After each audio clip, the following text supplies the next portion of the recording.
Hello everyone, this is Jim Johnson. I'm the Modiphius Entertainment Star Trek Adventures Project Manager, and it's tail end of July here, July 30th, 2021, and it's been a while since I've issued a update for the line, but thought I'd get this one in right under the gun here for July, just as we head into August and into the fall here. So I want to give you a quick update and answer a few of the questions that you've been sending in through the survey online. So let's just jump right into it, shall we? So Star Trek Adventures, for those of you coming to my channel or coming to the game new, maybe you just found this video online somewhere, what is Star Trek Adventures? Star Trek Adventures is the current version of the Star Trek role-playing game, tabletop role-playing game, pen and paper, play with your friends online or in person. This game was published in 2017 and is now in its finishing up its 4th year, heading into its 5th year. And basically, it's a role-playing game just like any other role-playing game out there. You create characters and you go off and you do adventuring together. It's really leans heavily into the collaborative storytelling and drama that you see in all the different Star Trek episodes that are available out there. Developed by Nathan Dowdell, who's also developed a whole bunch of other RPGs using the 2D20 system for Modiphius. The main way to get into the game is the Star Trek Adventures core rulebook, which is shown here on the screen. You can also get in through a free quick start PDF or by picking up the starter set. The starter set contains all of the essentials that you need to get into the game, including some dice and tokens, maps, short campaign, etc. So you can give that a try. Optionally, if you don't want to play Starfleet, you can play as a Klingon, play in the Klingon Empire. We released a complete top-down rewrite of the core rulebook, specifically oriented to the Klingons. That came out last year, and that is supported by a Klingon Game Master Toolkit, as well as a set of Klingon dice. The Starfleet game, of course, is supported by a whole bunch of products as well. I'm not going to bore you with the details here. Just suffice to say, go to modiphius.net and check out all the different products that are available out there. Some recent releases that we've had this year. We've released 3 mission briefs, digital packs. These are sets of 10 mission briefs that the Game Master can use as high-level outlines for adventures for their crew. We have a couple of next-gen versions and an Enterprise era, but honestly, most of the mission briefs can be adapted for any era of play, whether it's Enterprise, Discovery, Original Series, so on and so forth. So they're pretty flexible, and also they're free, so I'd say check those out. I have a whole bunch more mission packs coming out in the coming months, and they seem to be pretty popular among the fan base, so I'll continue to do those until someone tells me to stop. We've also had a few more standalone adventures come out, in addition to the Klingon Quick Start release as well. So if you're curious about the game and you're not ready to invest in it, I'd say check out either of the 2 Quick Starts, the Klingon one or the Starfleet one, and see if you like the game, and then grab the core rulebook of your choice, and then join us in playing the game. A couple of upcoming releases to talk about here. These have been announced before, but I just want to go into a little bit of detail. Upcoming in the fall here is the Shackleton Expanse campaign guide. This is our first full-blown campaign setting for the Star Trek game. This details the Shackleton Expanse, which is a region of the Beta Quadrant that CBS gave us free license to create and populate and do what we want with it. We're currently, as far as I know, the only Star Trek licensee that is doing anything with the Expanse. I would love it if some other folks started using it, whether it was Star Trek Online or somebody else, but we're working on those relationships, behind the scenes, just to see if anything can come of it. But basically, the Shackleton Expanse is a full-blown campaign setting that you can use for your games, whether you're coming at it as a Klingon crew or a Starfleet crew or some other crew. Like, pretty much it's open to literally anybody. This is a 312-page book.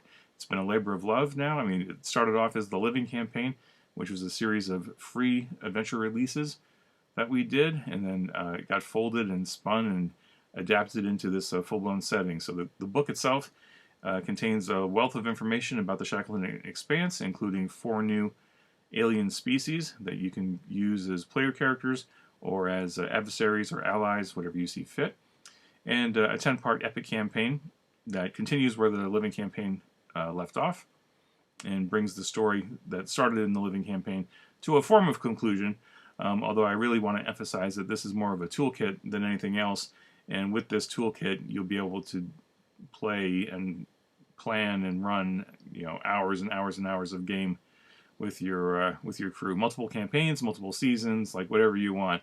There's just a ton of content crammed into this book, and can't wait for you all to finally get it. Hope you like it, and definitely more to come on the Shackleton Expanse in the coming weeks and months as we get closer to the release.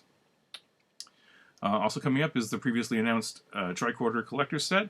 This is basically our love letter to original series fans. This is the original Starfleet core rulebook revised from the top down to be entirely original series era focused, to the extent that when I did my edit pass on it, I changed all of the next gen era example rules example text to original series.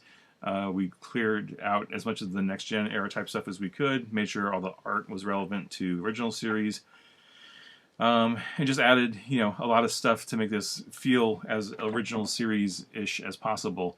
It's got a 3-part campaign, 2 sets of character sheets, one for the Enterprise crew, one for the Lexington crew, a bunch of dice, especially in the Kirk green and gold tunic look and feel, some cardboard tokens for momentum and threat, and also of course the tricorder box itself, a sturdy box that'll contain that'll hold all the material, and has a magnetic flap lid and a strap, so you can actually wear it. We like to call it the world's first wearable RPG, so you can use it for cosplay or for carrying to your game events, whatever. The core rulebook itself has been revised into a 300-page digest, so it's a smaller format, but again, it carries the original series thematic elements all the way through it. So I hope the original series fans like it, and I hope everybody else curious about it will check it out as well for all the new content in the campaign, and then also those dice as well. So expect that sometime this fall as well. Really kind of depends on the global shipping challenges that everybody's experiencing right now thanks to COVID, but hopefully we'll get that into your hands here by the end of the year. Got even more releases coming up in 2021 that haven't been announced yet, so stay tuned for more information on those. Of course, Sloan in Section 31 would not permit me to talk about them, but rest assured we have plenty more material coming, and I'm working on development plans for products for at least the next several years. So Star Trek Adventures is not going away anytime soon. It'll be here for a good long time, and as long as CBS continues to release new series, I think there's a chance that we'll have plenty of more material to work on in the coming months and years. So we'll see how that works out. But for now, rest assured, Star Trek Adventures, there's still plenty of runway ahead of us for new products. So stay tuned, and as I like to say on social media, save up your latinum. There's all kinds of stuff coming, so be ready. All right, so with that being said, let's jump into the Q&A here. So I'll try to remember to put the link to the Q&A in the video comments or in the video description. But if you find me on social media, whether it's Twitter or the subreddit, Facebook group, official forums, etc., there's a link to the survey where you can go in, fill it out, ask questions. I'll get those questions, and then as time allows, I will review them and address them here online so that other people can enjoy the questions and answers, and I'll do my best to get them out to you when I'm able to. All right, so let's get into it here. So Kaylee, hopefully I'm pronouncing all these names right. If not, I apologize. I'm doing the best I can. Kaylee, Western Australia, will we get missions and content from the newer Trek series, Lower Decks, Picard, Discovery, etc.? Yes, in as much as we have the license to do them, we will be producing content, missions and content for them. We currently have the license to both Picard and Discovery, so we are actively working on products to support both of those series and eras. Lower Decks, we don't have the license for Lower Decks as yet. I don't know when or if that will change. That's entirely up to CBS, Viacom CBS, and Nickelodeon, since that's part of the merger with Viacom CBS. So Lower Decks, Prodigy, Strange New Worlds, all TBD, or to be determined. We currently don't have the license for those 3, so don't expect anything from those anytime soon, unless something changes, and I'll be thrilled if it does come to pass. But for now, I can say for sure, Picard, Discovery, yeah, we have the licenses for those. We've announced that some time ago, and we are working on products for both of those series, so you can expect those in the coming months. Steve in Richmond, hi, I'm new to Star Trek Adventures. Recently bought a giant bundle of stuff. Thanks. I got everything, all the dice, etc. But I don't know how to actually play. You've read the instructions, you've watched videos, you don't understand some of the basics. How do I use threat and momentum, etc., etc. Well, the best thing I can do is suggest heading to YouTube. Modifius has a short series of videos about how to play, about how to use the basic mechanics, and not just task resolution, but also threat, also momentum. We also did a whole series of developer blogs on the Modifius.net website earlier this year that goes into deep detail on everything critical as far as the system goes, whether it's task resolution, momentum threat, etc. So I'd encourage you to review those in addition to the rulebook itself. And then more than anything else, see if you can find a game to either watch or join or play, or even just run it and see what happens. I think threat is used by the game master to make things more interesting or more challenging dramatically for the players. And there is guidance in the rulebook and on the GM screen about when to use threat or how to use threat or how much threat to spend for specific effects or situations in the game. And by the same notion, momentum is used by the players to buy more dice to attempt tasks or to create advantages in a situation or to do a variety of other things, either in a scene or during a task or in a conflict of some sort. Probably more than I want to get into in this particular video, but there are resources out there. I'd also encourage you to touch in with the fan base, the Facebook group, the Reddit group, and the official forums especially.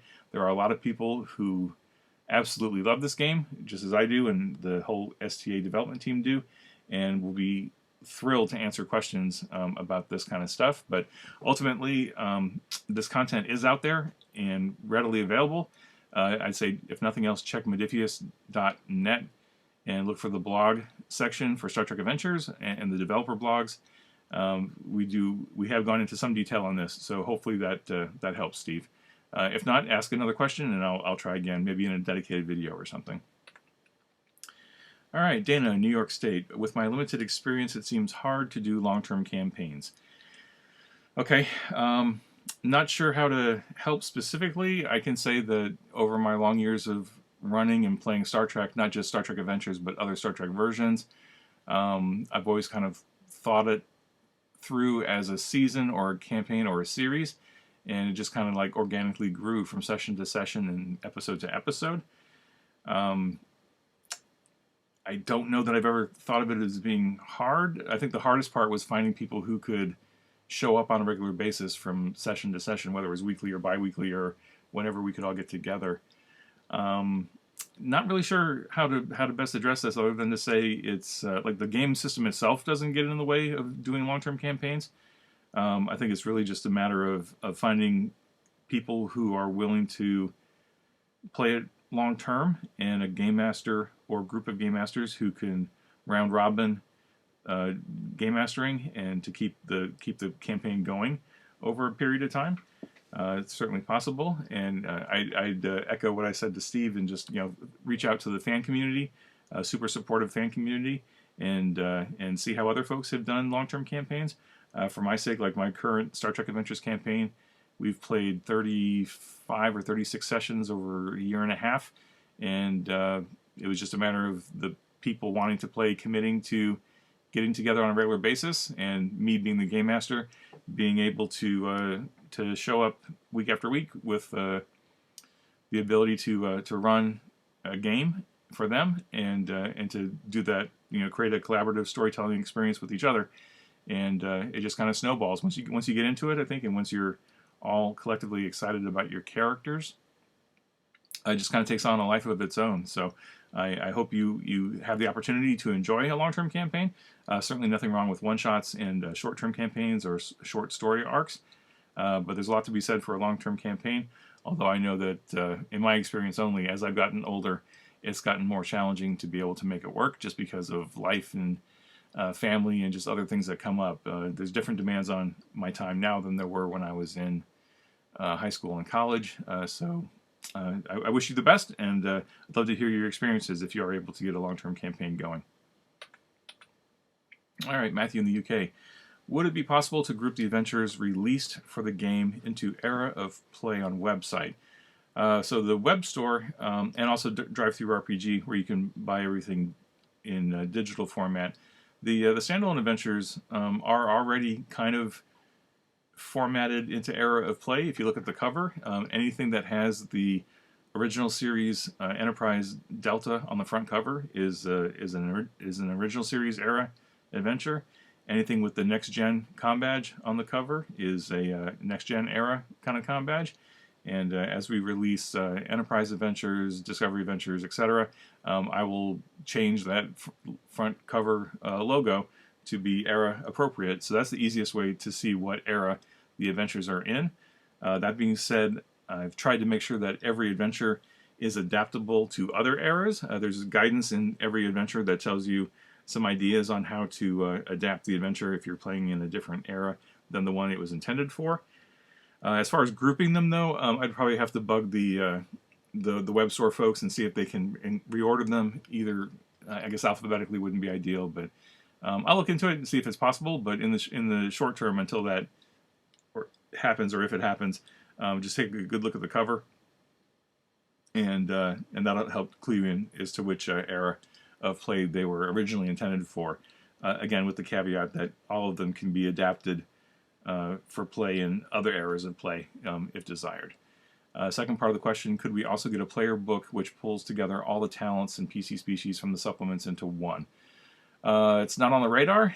Maybe at some point we might do something like that. I think if we did, it would probably be digital only, mostly because print products are not cheap to develop and produce, and I would much rather spend that money on new content than on reprinting existing content. But digital format is slightly less involved in terms of just pulling it all together. But at the same time, a product like that would potentially cannibalize sales from the books that are already out. So for now, I'd say we definitely don't have any plans to reformat, republish existing content in favor of developing new content. And I do know that there are some fan resources out there, if you look for them, that kind of compile all that content together. Not to mention the Star Trek Adventures character generator. There's an online app for creating characters, and most of that content is in that already. So I'd say check that out because it's also free. So check that out if you have an opportunity to do so. All right, Stephen from Alabama. Are there any plans for reprints of previous miniature sets? Super late to the game. Would love to get my hands on the Bridge Crew. Yeah, currently no current plans for reprints of any of the miniature sets.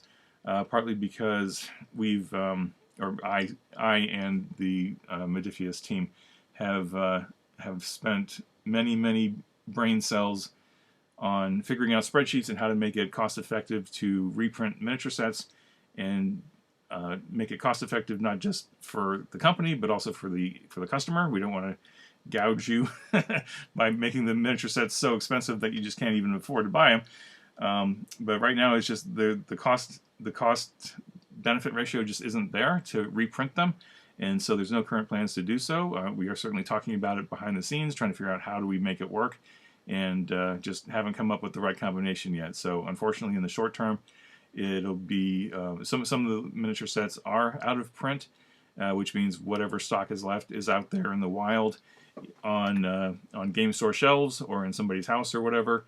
So I just encourage you to check the secondary market as best you can to find the ones that you're looking for, and hopefully I'll have better news at some point. I do know that with the success of the Elder Scrolls and Fallout Wasteland Warfare miniature games that Modiphius produces, those two games have been commanding the majority of the miniatures capability of the company. But as Modiphius continues to scale up to support those two lines, there's a possibility that the scale up will also support other miniatures for other lines, which we may be able to take advantage of. But for now anyway, no plans for miniature reprints for Star Trek. Peter, Ellesmere Port, UK, regarding expanded miniatures, I wonder if it would be an option to build your own character, etc., etc. Yeah, we've explored this at some length, and there is currently no option for using any of the third-party miniature companies that you can build miniatures, build custom miniatures online, and then get it mailed to you. No options for that for Star Trek. currently or in the foreseeable future. Of course, things could change if CBS calls us up one day and says, "Hey, we want to do this." Then I'm confident we'll do it. But for now, not on the radar. Not even doable at the moment. All right, Scott, music. Is Modiphius looking to partner with any of the virtual tabletops to better adapt to and accommodate virtual STA play? Yes, we have a number of different initiatives in play with a variety of virtual tabletops. I have, other than saying that, yes, we are working on it, I have no news to parlay at this time. It's a extraordinarily long, involved process with each virtual tabletop, and it's just taking time and waiting for resources and availability that are already stretched on a whole bunch of other projects. So we are actively partnering with several virtual tabletops and hoping to see the fruits of that at some point in the near future. Scott, will there be an addition, expansion, update to the character and Starship Creator site to allow for creating Klingon characters? I sure hope so. The character generator / Starship generator that's available online is a third-party app that Modiphius is happy to endorse and support informally, I think.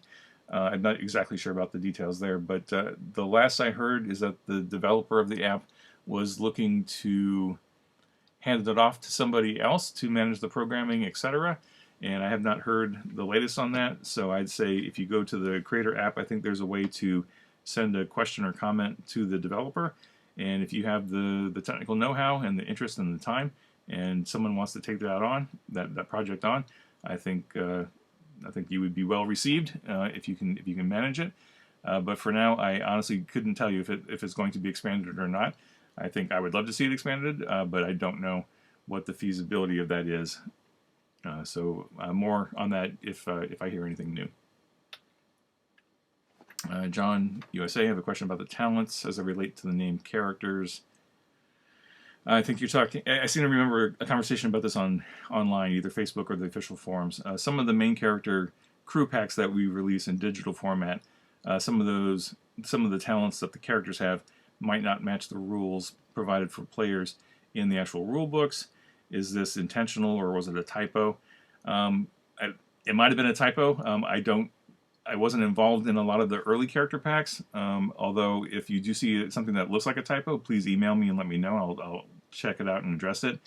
I think in some cases, I think there might have been a typo on one character's, and then I think we fixed it. But if you see something that's egregious and you think there's an error, let me know. I'll try to fix it at some point, or at least address it in an upcoming video. But in general, the player character packs should be using the same rules as are in the books. Although I know in some cases we either take an existing talent and rename it, because that's one of the pieces of advice that Nathan put in the core book is thematically, if the name of a talent doesn't fit what you want for your character, just change the name of the talent. It's not going to impact the mechanics at all. But if there are specific mechanical changes to the talent that aren't correct, then it was either a typo, an oversight, or possibly an intended change to the talent. In some cases, like Kess in the Voyager pack has a couple talents that aren't available anywhere else, just because Kess is unique and had some unique abilities that we wanted to address. But yeah, if you see any main characters that have something that look unusual, just let me know. Send me an email, and I'll check it out and try to give you an answer one way or the other. Phoenix in Belgium, it would be cool if Modiphius regularly organized design contests around different aspects of the game, such as aliens, rules, etc. The winner of the contest gets a small reward. Yeah, it would be cool. It would be a huge logistical nightmare, given how few people are on the STA staff. And when I say that, I mean there's one person, and that's me, and everybody's a freelancer. So like resource-wise, it's not feasible to do a contest like this. But I will say that I am open to standalone adventure pitches from literally anybody who wants to write for the game, and that would give you the opportunity, the generic you, not you specifically, Phoenix, but anybody, write a standalone adventure, you could populate it with whatever aliens, optional rules, equipment, talents, starships, etc. you wanted within the context of a standalone adventure and NPCs within that adventure, and your reward would be payment and professional credit, and you know, the ability to say, hey, I had an adventure published for Star Trek Adventures. So that's probably more realistic than standing up a design contest. Just thinking through the logistics here. So again, you know, if anybody wants to write for the line, I am open to pitches. Send me an email. I will send you more information about what I'm looking for, and then we can get that ball rolling. All right, moving on. So Phoenix again, Gamma Quadrant. The Tosk can initiate a shroud when holding still. It's a powerful ability for a trait. Shouldn't it be better to make a talent that achieves this? Maybe. I mean, there's a couple of cases in the game where talents might be better suited to be a trait, and I'm specifically thinking of Klingons and their Brock Lul ability, which is like innate to Klingons, but it's a talent that you have to pick for the game. And I'd probably have to ask Nathan what his design intentions were behind some of the talent, racial talents being talents as opposed to just being traits. And I can get a better answer for that. But in the case of the Tosk, I think this is really up to you. You can choose to leave it as a trait because that's an innate ability that the Tosk were genetically designed to have, or you can turn it into a talent. I think this just illustrates the flexibility of the system to where a game master can decide, or even a player if they're designing a character, can decide if they want to make it a trait or a talent. I mean, I don't know that it's necessarily going to break the game for, in this case, like the Tosk ability to initiate a shroud, like making it a talent versus a trait. Is that really going to break the game? I don't think so. I mean, it's kind of forcing the Tosk character to use up one of their talent slots on this. So, you know, I could go either way, really. I mean, as a game master, I would probably just encourage the player to make it a trait and pick a talent that's more useful for, you know, other purposes. And just say, look, the lore, right? The Tosk lore is that they were genetically designed to do certain things, and that includes the ability to shroud. So I'd say that's a really cool trait, and I'd leave it at that. And I'd leave it up to the game master and the players to work together to create something that's not going to break the game that they want to run. Shea Coda, Texas. Is there a rule about known languages? I see the option in life path, but it seems characters just know what's reasonable. Is there a rule? Nope, there's no rule. If you think about characters in the 23rd, 24th centuries, they are encouraged. I mean, they're in a world view where they can learn anything they want to learn if they put their mind to it. There's no barrier to entry, really. Like, they could, whatever the Federation equivalent of Duolingo or Rosetta Stone is, right? They could learn as many languages as they put their mind to. And so in the game, there's no rule about how many languages you can know or not know. It's just whatever's reasonable. Like, Lieutenant Commander Saru speaks 90-something languages, right? And Hoshi Sato speaks a whole bunch of languages. I'm sure Uhura speaks a bunch. I think whatever's appropriate for the character that you're creating.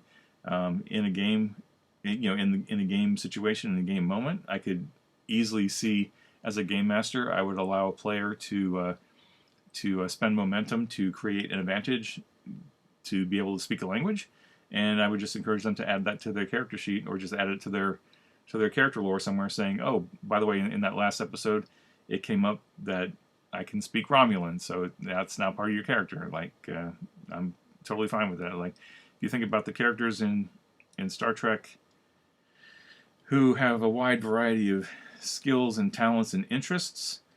Sure, I mean, not everybody is, well, I don't know about the science, but I'm going to guess that not everybody in the world/universe is like genetically hardwired to be a latent polyglot. But languages, by and large, are learned, and I think if someone were to apply themselves to learn a whole bunch of languages, they could do it. So, long story short, there is no rule about known languages. I say just whatever is reasonable, whatever is appropriate for your character. You could even have a focus polyglot, or, you know, multilingual, or whatever, and call it good. Hope that helps.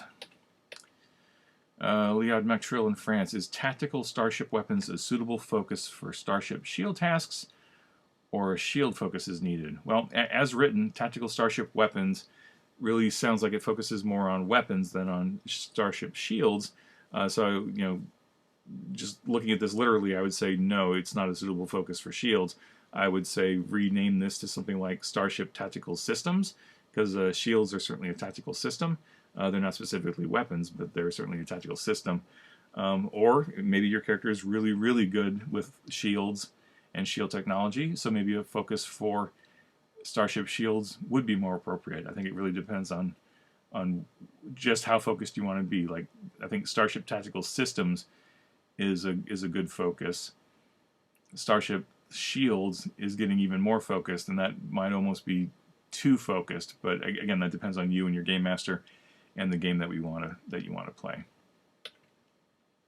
Chris in Germany, did I understand correctly that all of the LC adventures, Living Campaign adventures, would be included in the Shackleton Expanse guide plus other material? Yes. So the first question of this two-part question. Yes, all the Living Campaign adventures that are currently available for free on the Modiphius site have been reformatted, repurposed, and will appear in the Expanse campaign guide. In most cases, not in the same format that you see them. I turned a lot of them into mission briefs and kept a couple of them as full-blown, full-length adventures. And that anticipates your second question: are they going to be one-to-one republications, or will they be undergoing any tweaks or changes? So all of them were tweaked, all of them were revised. There's 16 or 17 Living Campaign adventures. A handful of them are full length in the book, and then everything else was turned into a mission brief. So some of those missions were like 4, 5, 6 pages long. They were all condensed down to the one-page mission brief format. So you'll see all of them in the book. They'll just be in a different format, and they were all revised top down to better fit the overall epic campaign and also the setting itself. So a lot of it will be very familiar. I didn't make too many changes to it other than to just reformat them into one page. So yeah, so you'll see all that in the Expanse, and hopefully it works, and hopefully you all like it. But I'm sure I'll hear about it one way or another once the book comes out. All right, Phoenix in Belgium again. Unaware opponent and melee attacks. A melee attack is opposed difficulty 1 daring. But how do you handle attacks against an opponent who is unaware of your presence? Well, if you're attacking somebody who is unaware of your presence, I would call that just a simple, ordinary task. To attack them. There's no opposition if they don't know you're there. However, I would say that sneaking up on them in the first place might be an opposed task. So I would make the sneaking part opposed, and then if they don't, if there's complications or whatever, and they don't end up not noticing you, then I would just make it a simple, ordinary task to attack them if they're unaware of you. Sir Wise Guy in the UK. With the new Klingon core book and reputation system, what role should a GM ask for if a player is to be recognized by another for either being a glorious Klingon of renown or an infamous honorless dog?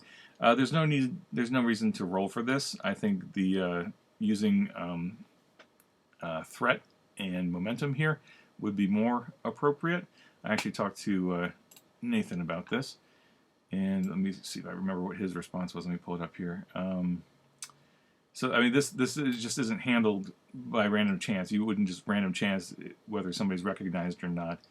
This is an opportunity for low reputation characters to spend threat, use complications, to introduce challenges and problems related to being recognized, and then player characters could attempt to use positive reputation if they have it to swing things in their favor, either using momentum to create advantage or just to lean on that reputation. But I wouldn't make use of any type of roll to determine if they're recognized. I mean, I would just fold that into the narrative. Is it important for the dramatic moment for someone to be recognized or not recognized? Then go with that. Hope that helps.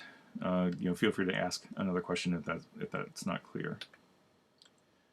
Sans D20. Is there a chance that we could get 3D STL models like with Fallout Wasteland Warfare? Yeah, as mentioned earlier. Right now, no feasibility of that happening. I don't know if that'll change in the future, but currently no. I mean, there's always a chance, right? But currently no opportunity. And then how about reaching out to one of the custom mini makers? Yeah, I covered that already. Currently no option to do that either. Matt in England, the Breen are most ominously known for their energy dissipator weapons. There's a power drain effect already in the game, but this isn't used for the Breen weapon. Is there a specific design reason why?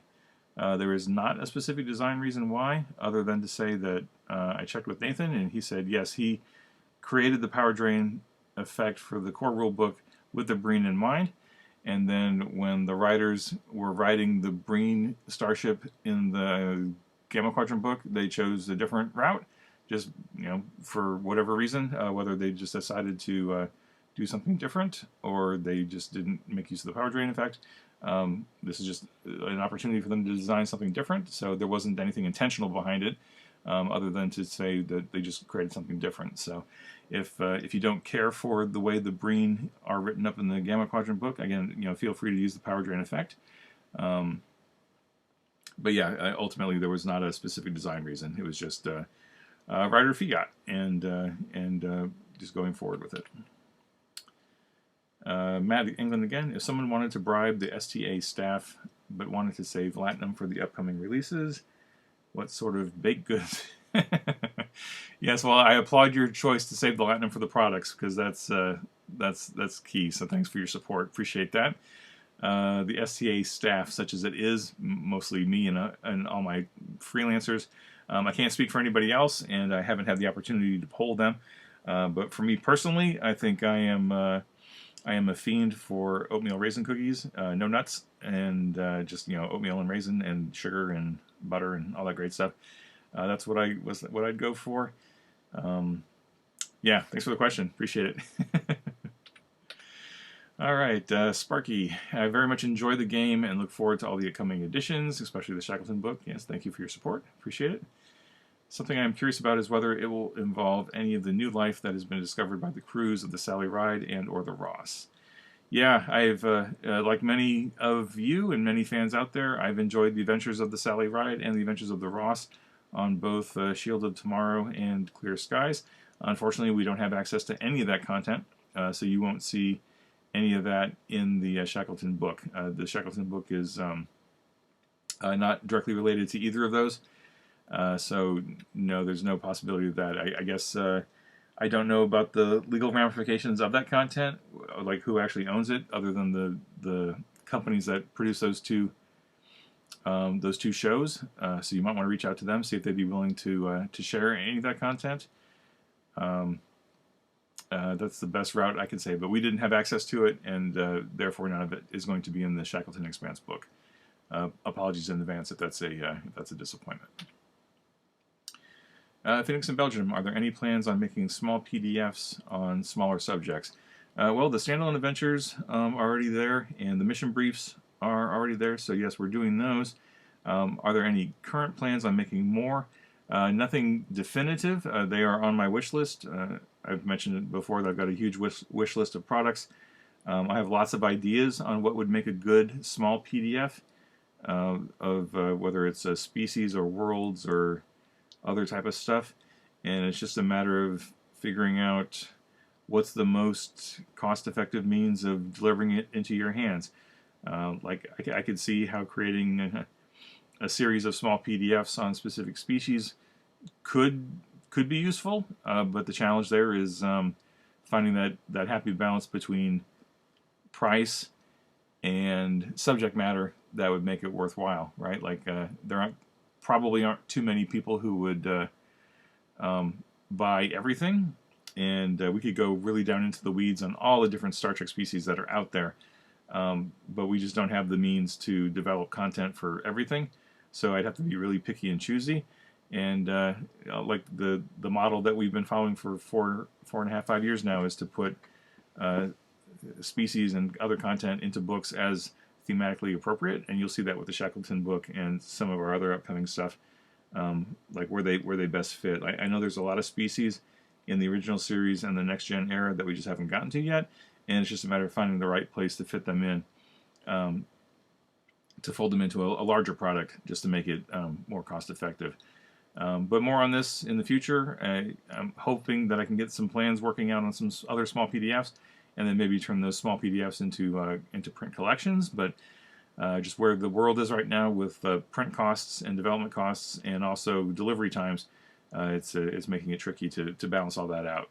So for now, I'd say long-winded answer is there are no current plans. There are certainly current aspirations to make more small PDFs, but more on that in the future. Phoenix, on page 201 of the Klingon book, the system damage threshold by size is displayed, but there seems to be missing the size 1 rules. Was this intentional? I don't know that it was intentional. I honestly don't remember 2 years now when we were putting it together. I don't think we missed it necessarily, but I think we probably wrote it with the scale 1 or size 1 being pretty much self-evident, right? Like if you know, if your ship is size 1 and you suffer 1 breach, you're disabled, and if you suffer more than 1 breach, you're destroyed. So it seemed. In fact, I'd have to think about what my mindset was at the time when I was editing it and when Nathan was designing it, but I would guess that we probably assumed that a size 1 was pretty much self-evident as to what would happen to it if it started suffering breaches. So apologies if that's not clear. You know, feel free to use the rules in the Star Trek, the Starfleet core rule book. But yeah, hopefully that's self-evident. All right, Lucas in Germany. Do we get more ships? There are some missing from Best of Both Worlds. Yep, I've got a couple of different products on my wish list that I'm hoping to develop that will bring more starships and more space frames to the game. I don't know that we would get into all of the ones missing from Best of Both Worlds, because of course Best of Both Worlds had plenty of kit bashed ship models in there that you know the producers threw together to just populate the screen. And of course, fans have since gone on to turn those into, you know, full-blown ships, which is awesome because that's what fans do. That's what we do. But whether every single possible class is going to end up in a book somewhere, I really couldn't tell you. I think it really depends on what kind of art assets we can find and what kind of page count I have available to fit in as much as I can. Because I know that there are plenty of canon ships and ship classes that we haven't gotten to yet that I want to find home for. And just, you know, to be determined. I want to get more ships out there because there's certainly plenty of room for more canon ships. So more on that in the future as we greenlight products and start developing them. Phoenix in Belgium. In Starship Combat, weapons have an optimal range, but Personal Combat doesn't. Other 2D20 games have this modifier in Personal Combat. Makes a lot of sense. Why was it not integrated in the rules for Star Trek? Well, so Star Trek isn't the one game to rule them all, right? It's specifically Star Trek. And after talking to Nathan thought about it and didn't add the rules because for the most part, in the vast majority of Star Trek episodes, we see the characters use, you know, one type of weapon, whether it's a disruptor or a phaser, and it just didn't seem to fit the need to add in optimal ranges for Personal Combat. This is a case where you can port those rules over from a different 2D20 game into Star Trek if you so choose. Of course, that's your option. But at least from Nathan's perspective, it wasn't necessary for Star Trek, mostly because it just didn't fit his vision for the game system in relation to the franchise. Phoenix, I'm missing some weapons that may be used by more primitive species or by Starship personnel. What are the statistics for staff, knife, spear, etc., etc.? So again, this is a case where you know, we could spend pages on every possible weapon that we could imagine being put into the game, but for the most part, that's just not really necessary. And Nathan did provide a sidebar about improvised weapons that will probably do the job for you, and that's on page 180 of the Starfleet core rulebook, Improvised Weapons. I'd say check that out, and then look at the weapons table and just adapt it as appropriate. You know, come up with your own statistics for weapons accordingly. I mean, there's not a huge variety of weapons, but I think between the different weapons that are available to you and all the different weapon qualities and special abilities and stuff that are in the book, I think you could probably safely customize anything you want in terms of all these different weapons that you've got available here. Also check all the stat blocks for all the NPCs, all the different products and NPCs. Sometimes some of those NPCs have interesting, unique weapons that you could adapt and rename or reskin into whatever you need. So I encourage you to check that out. So that wraps it up for the questions this time around. I know there's a whole bunch more that I didn't get to that I'll get to into the a future video. And by all means, if you have more questions, feel free to post away. I will get to them as I can while I'm working on all the different products that are being worked on in the background. Here's some resources for you. You can always go to modiphius.com/Star Trek.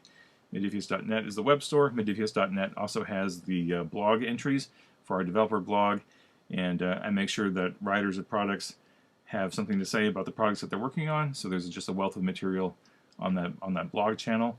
Official forums, Facebook groups, there's a subreddit, there's Discord channels, there's all kinds of social media, and people out there playing the game on YouTube and Twitch and Discord and just so many different places. I'm really excited to see how much the internet is supporting the game and how much material is out there for the game. So I encourage you to check it out when you have time.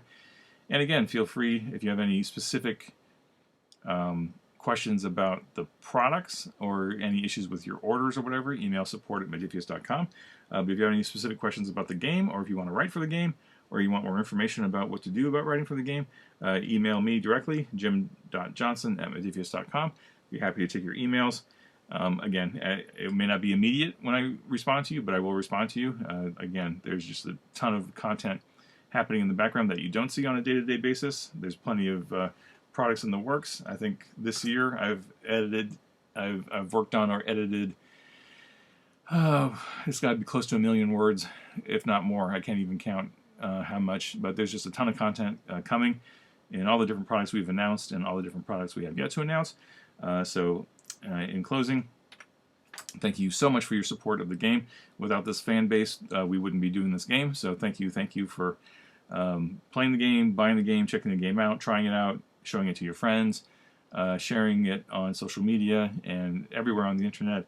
I love reading all the stories about all the different approaches to the game. So thank you so much for your support, and look forward to talking to you again here real soon. So thanks so much, live long and prosper, and have a great day.